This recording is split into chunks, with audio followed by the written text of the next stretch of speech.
अभी मजा आएगा ना भिड़ो। प्रियंका, मेरा नाश्ता कहाँ है? भाभी, मुझे भी ऑफिस के लिए लेट हो रहा है। इस पर प्रियंका किचन में से दोनों के नाश्ते की प्लेट्स लेकर बाहर आती है। लो भाई, आप दोनों का नाश्ता। किसी को भी 1 मिनट का सब्र नहीं है। ये प्रियंका का ससुराल है, जहाँ कोई औरत ना होने की वजह से शादी वाले दिन से ही घर के साथ दोनों भाइयों की जिम्मेदारियां प्रियंका संभाल लेती है। दोनों भाई शांति से नाश्ता कर रहे होते हैं कि अंकुश अपने भाई की प्लेट से पराठे का एक टुकड़ा उठा लेता है। आपको पता है ना, मैं खाना शेयर नहीं करता, फिर भी मेरी प्लेट में से खाना जरूरी है क्या? अरे हद हो गई है, मुझे नहीं खाना अब। अंकुर गुस्से में नाश्ता छोड़कर टेबल से उठ खड़ा होता है। अरे ये कैसा बिहेवियर है अंकुर? एक टुकड़ा ही तो है। एक हो या आधा, मुझे भूख लगी है तो ये सिर्फ मेरा ही है। उसे भी किसी के साथ शेयर करने बैठा तो भूखा नहीं रह जाऊंगा। अरे बाबा ठीक है, अब इस पर भी लड़ाई। दूसरा बना देती हूँ, पर प्लीज ऐसे खाना बीच में छोड़कर मत जाओ, इससे अन्न का अपमान होता है। ओ प्लीज भाभी, ऐसी कोई चीज होती ही नहीं है। आपके पास पैसे हैं, खरीदो और खाओ, अगर नहीं खाया जाए तो फेंक दो। अरे दुनिया में सब यही करते हैं। अंकुर बैग उठाकर ऑफिस के लिए चला जाता है, जिसके पीछे उसका बड़ा भाई मायूस सा घर में खड़ा रह जाता है। जिसने बचपन से सोने की चम्मच में खाया हो, उसे दुनिया के बारे में क्या पता होगा। वैसे गलती तो हमारी ही है। अगर कभी बचपन में ही सही गलत का फर्क सिखाया होता तो आज ये हाल नहीं होते। आप फिक्र क्यों करते हैं जी? भगवान है, वो जो भी करता है सबकी भलाई के लिए ही करता है, और जब वो चाहेंगे तो अपनी तरह से अंकुर भैया को भी सब कुछ सिखा देंगे। पत्नी की बात पर विश्वास कर अंकुश भी तू समझा? ऑफिस चला जाता है। सुबह से दोपहर होती है। नहीं, तू समझा नहीं। अंकुर लंच करने ऑफिस के पास वाले रेस्टोरेंट में पहुंचता है, जहां वो एक साथ बहुत सारा खाना ऑर्डर कर देता है। सर, क्या कोई आपको ज्वाइन करने वाला है? नहीं तो क्यों? अब कुछ नहीं सर, ऐसे ही।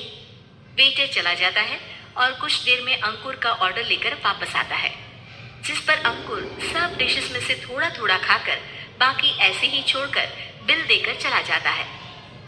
वाह भगवान तेरी माया, कहीं कोई एक एक टुकड़े के लिए तरसता रहता है और ये 5 लोगों का खाना ऑर्डर करके एक का भी पूरा नहीं खाते।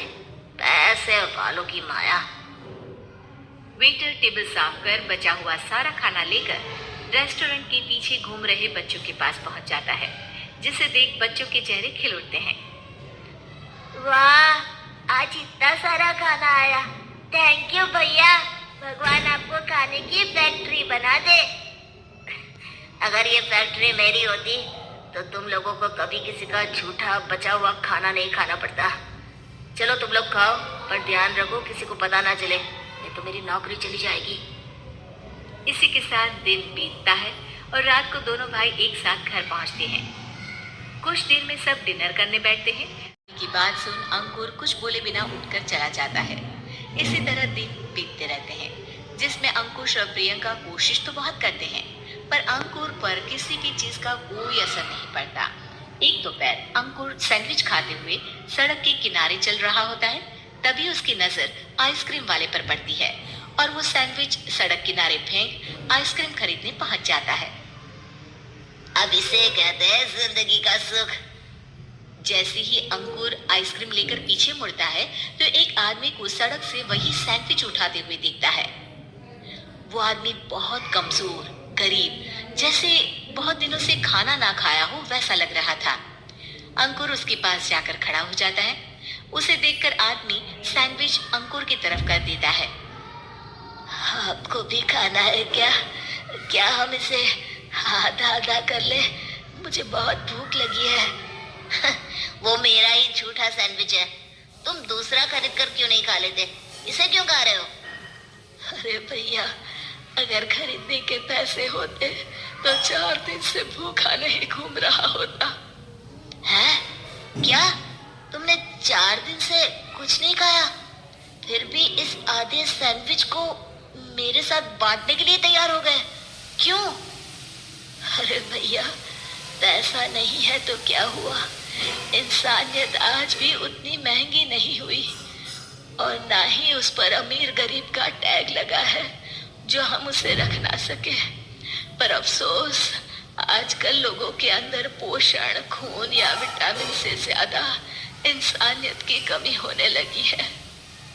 आदमी की बातों से अंकुर को समझ में आ जाता है कि वो आज तक कितना गलत काम करता आ रहा था।